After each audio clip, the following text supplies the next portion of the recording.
નમસ્કાર દર્શક મિત્રો, ન્યૂઝ ઓફ કચ્છમાં હું નવીન મહેતા આપનું સ્વાગત કરું છું। આજે 16 એપ્રિલ 2025 જોઈએ આજના સમાચાર। ભુજની જૂની જેલમાં ગઈકાલે ભીષણ આગ લાગી હતી। 12,000 લીટર પાણીનો મારો ચલાવી અને 1.5 કલાકે ફાયર બ્રિગેડે આગ કાબૂમાં લીધી હતી। લગભગ 1200 થી વધુ વાહનો સળગી ગયા અને અન્ય મુદ્દામાલ પણ સળગી ગયો।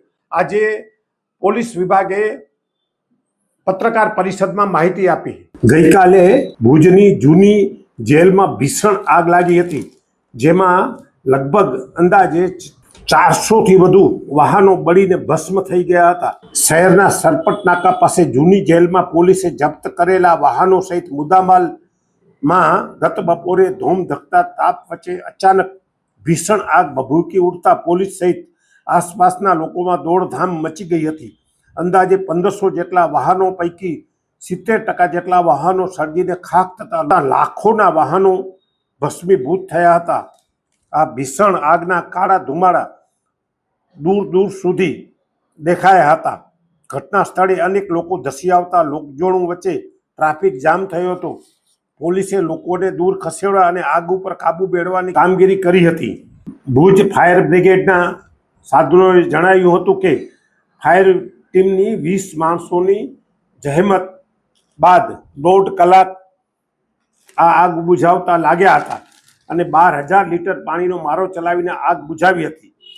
આજે સમગ્ર બાબતે ડીવાયએસપી એમ.જે. ક્રિસ્ટન એ પત્રકારોને વિગત આપતા જણાવ્યું હતું કે ગઈકાલે બપોરે જે જૂની જેલ છે બી ડિવિઝન પોલીસ સ્ટેશનની બાજુમાં, એમાં બપોરના સમયે એક આગ લાગેલી હતી અને જે આગમાં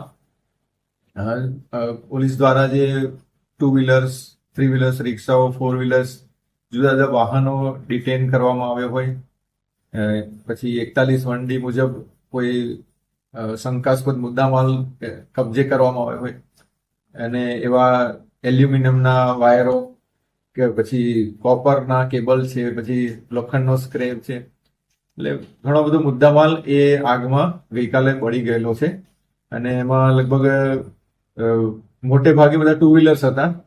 1200 જેટલા વાહનો એમાં બળીને ખાક થઈ ગયા છે અને એ બાબતે જે જગ્યા છે બી ડિવિઝન પોલીસ સ્ટેશનની બાજુમાં છે, પણ એ જ્યુરિસ્ડિક્શન એ ડિવિઝન પોલીસ સ્ટેશનમાં આવે છે, એટલે એના લીધે એ ડિવિઝન પોલીસ સ્ટેશનમાં એક જાણવા જોગની એન્ટ્રી કરીને તપાસ હાથ ધરવામાં આવેલ છે।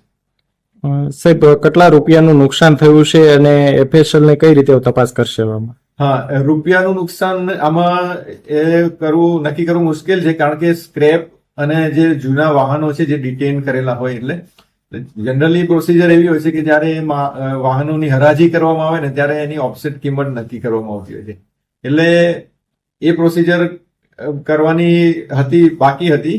55 જેટલા વાહનોની થઈ ગયેલી હતી, એટલે ટોટલ ઓવરઓલ એ તમામ વાહનોની કિંમત નક્કી કરવી મુશ્કેલ છે, પણ એફએસએલ ને બોલાવવામાં આવેલી છે। એફએસએલ આવીને પ્રાથમિક અભિપ્રાય આપશે કે એકચ્યુઅલ આગ લાગવાનું કારણ શું હતું, પણ એમાં સૂકું ઘાસ હતું, અમુક જૂના ટાયરો હતા, એટલે એ બધા જે મટીરિયલ હતું એના કારણે આ આગ વધારે ઝડપી રીતે પ્રસરી અને વધારે નુકસાન એને। શ્રીમદ ભાગવત સપ્તાહ જ્ઞાન યજ્ઞ પરમ પૂજ્ય શ્રી હિતેશ મહારાજ, મહાલક્ષ્મી ધામ, ભુજ।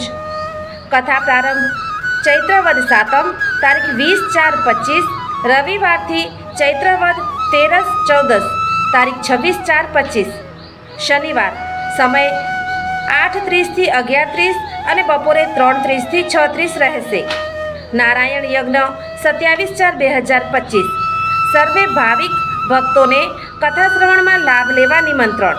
શ્રી સ્વામિનારાયણ મંદિર, ગામ ઉમૈયા, રાપર, કચ્છ મધ્યે શ્રીમદ ભાગવત સપ્તાહ જ્ઞાન યજ્ઞ। સોફ Kutch power by Opal electronics, LG best shop, Vijaynagar road, Bhuj, Rambagh road, Adipur. Power by KC jewellers, latest fashion ડિઝાઇનના ઓર્નામેન્ટ્સનો વિશ્વાસપાત્ર શોરૂમ, હોસ્પિટલ રોડ, ભુજ।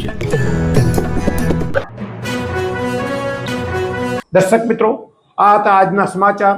આવતીકાલે ફરીથી મળશું, ત્યાં સુધી મને રજા આપશો। નમસ્કાર।